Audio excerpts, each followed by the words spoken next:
Good morning, কেমন আছেন সবাই? দণ্ডবাট লাইফস্টাইলে একটি নতুন ব্লগে আপনাদের সবাইকে স্বাগত। তো সকালের কাজকর্ম স্টার্ট করে দিয়েছি। আবার আজকে ভাবলাম এই ডাইনিংটা ঠিক করি। তো যে ডাইনিংয়ে যে গাছটা রাখি গাছটা ভালোই বড় হয়ে গেছে জানো, এই মানি প্ল্যান্টের গাছটা।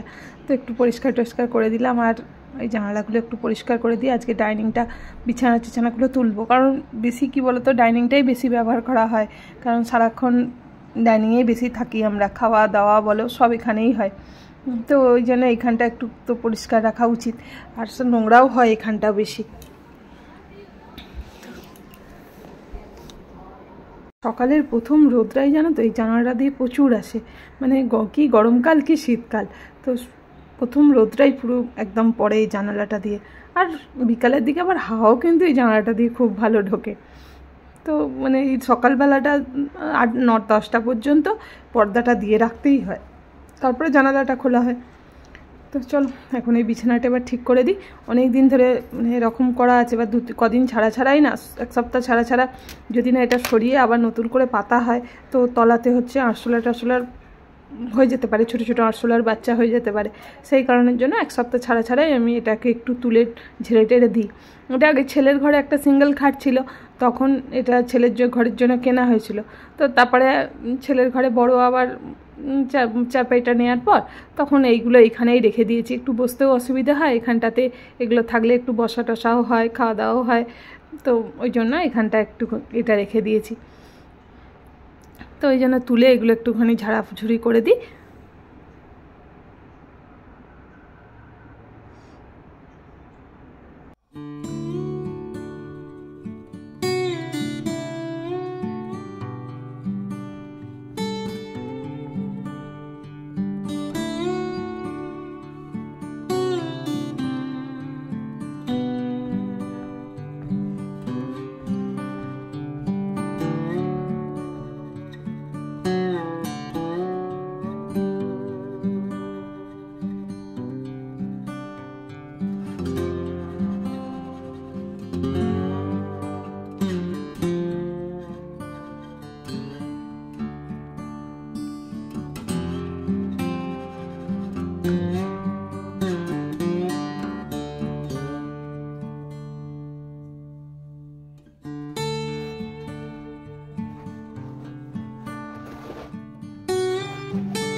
আর বাইরের ডাইনিংটা সব থেকে মেন, মানে এটা যদি না পরিষ্কার থাকে ভালোও লাগে না, কারণ লোকজন এলে তো আগে ডাইনিংয়েই দাঁড়ায়, তাই না? তো ঘরে তো আর সেই ঢোকে না, আগে তো ডাইনিংটাই দেখতে পায়, দরজা খুললেই আগে ডাইনিংটা। তো ডাইনিংটা না একটু পরিষ্কার থাকলে না ভালোও লাগে না। তো চলো আমার হয়ে গেছে এদিকটা। তো এবার অনেক দিন ধরে না মানে হ্যান্ড ওয়াশটা শেষ হয়ে গেছে, তো হ্যান্ড ওয়াশটা ঢালবো করে আর সময় আর হচ্ছে না। তো এখনই বলি, এটা মনে পড়েছে যখন, এখনই সঙ্গে করে নিই।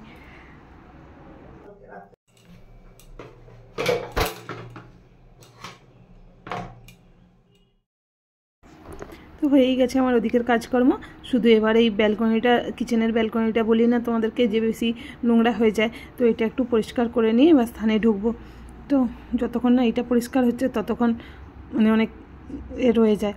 তো বলি আগে এখানটা পরিষ্কার করেন, তারপরে সেই কালকে তোমার ক্যান্টিনে গিয়েছিলাম, সব ব্যাগপত্রগুলোও নোংরা হয়েছিল, আলু টালু এনেছিলাম, তো ব্যাগগুলো আজকে বলি আগে ধুয়ে দিই, কারণ এই নোংরা ব্যাগগুলো হয়ে থাকে। তো ওই জন্য ব্যাগগুলো সব আগে ধুয়ে ওই সার্ফ জলটা দিয়ে এখানটাতে ভালো করে এই ব্যালকনিটা পরিষ্কার হয়ে যাবে, তো ওই কারণের জন্য ধুয়ে দিলাম ব্যাগগুলো সব। আর ওই সার্ফ জলে নাতাটাও ধুয়ে নিলাম, একটু ছটকে নাতাটাও নোংরা হয়ে থাকে। স্নান পুজো টুজো সারা হয়ে গেছে, এবার টিফিনটা করবো।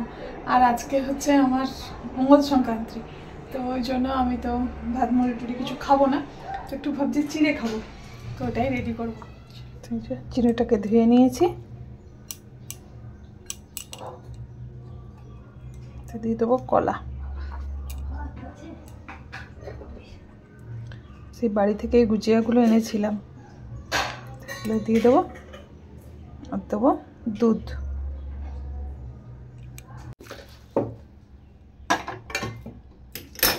চলো খাবার রেডি। তো ছেলেটাই এলো স্কুল থেকে। কালকে মানে অত বুঝিয়েছি, ছেলেকে শান্ত করতে পারিনি, মানে করেছিলাম একটু, কিন্তু আজকে স্কুলে গিয়ে একটু মুডটা ঠিক হয়েছে, তাই তো স্যার ম্যাম বোঝাতে, তাই তো কি বললো স্যার ম্যাম? ঠিক আছে, পরে আরো ভালো হবে, যেটা হয়ে গেছে সেটা নিয়ে তো কিছু ভেবেলাম নি, আরো ভালো হবে। কাল থেকে আমরা বোঝাচ্ছি, তবু মন তো মানছে না ছিল। আজকে স্যার ম্যামেরা বলেছে, আর মানে স্কুলে প্রত্যেকবারই ওর স্যার ম্যাম খুবই নাম মানে প্রশংসা করে ওর, তো খুবই ভালোবাসে সবাই ওকে। চলো আজকে ছেলের মুডটা একটু ঠিক হয়েছে, ফ্রেশ ফ্রেশ লাগছে। চলো এবার ওকে খেতে দিই, কিছু খাবার দাবার দিই। আর আজকে তো মানে আমি এডিটিং নিয়ে যা বসেছিলাম, এডিটিং করতে করতেই আমার আজকে মাথা পুরো একদম গোলমাল পাকিয়ে গেছে। এডিটিং করতেই আমার আজকে এত টাইম লেগে গেছে। চলো একটু ফল টল কেটে দিই ওকে। আর এসে ফল খাওয়াটা ওর একটা, স্কুল থেকে এসে ফল খাওয়াটা একটা রুটিন হয়ে গেছে, মানে কিচ্ছু আর খেতে চাইবে না, টিফিন আর কিচ্ছু খাবে না, মানে শুধু ওই ফল দিয়ে দাও ব্যাস। আর আজকে তরমুজটাও ঠিক ভালো না, মানে এই যে সামনের দিকটা এই যে কীরকম একটু সাদা সাদা মতো, তো এই দিকটা কেটে বাদ দিয়ে দিই। তো ওই ফল থাকলে বাস, ওর আর কিচ্ছু চাই না, ফল আর দই একটু দিয়ে দাও, টক দই, বাস এই খেয়েই থাকে। এবার সন্ধেবেলা কিছু তখন টিফিন করে, নাহলে আর কিচ্ছু খায় না। ওই যে সকালবেলা একটু ভাত খেয়ে যায় আর একটু টিফিন দিয়ে দিই ব্যাস। তো এই ফলটা ওর মাস্ট চাই। তো মানে আর ছোটোবেলায় খুব এই ফল খাওয়ার জন্য ঝামেলা হতো, আর এখন একদম ফল ফেভারিট হয়ে গেছে। আর দুপুরবেলা একটু শুয়েছিল, তো উঠেই বাস সন্ধে হতে না হতেই দুজনে দিদির নাতিনে একবারে বসে পড়েছে খাবার দাবার নিয়ে। দিদির কাছ থেকে পয়সা নিয়ে দুজনে একদম ফ্রাই মোমো আর চাউ। আমার তো আজকে মঙ্গলবার, আমি তো খাবো না, আর দুজনে এখন দেখো কেমন করে খাচ্ছে, মহা আনন্দ। দিদির কাছ থেকে টাকাটা ঝাড়তে পারলাম,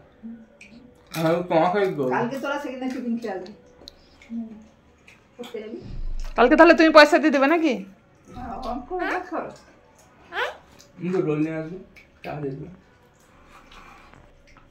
আজকে ছেলেটা টিউশন ছিল বাড়িতে, তো ওই জন্য কিছু ভিডিও ক্যাপচার করিনি। তো আজকে এই জন্য বসে গেছি রাতের ডিনারে কুমড়োর তরকারি আর পরোটা। তো চলো আজকে ভিডিওটা এখানে এন্ড করছি। সবাই ভালো থাকবে, সুস্থ থাকবে।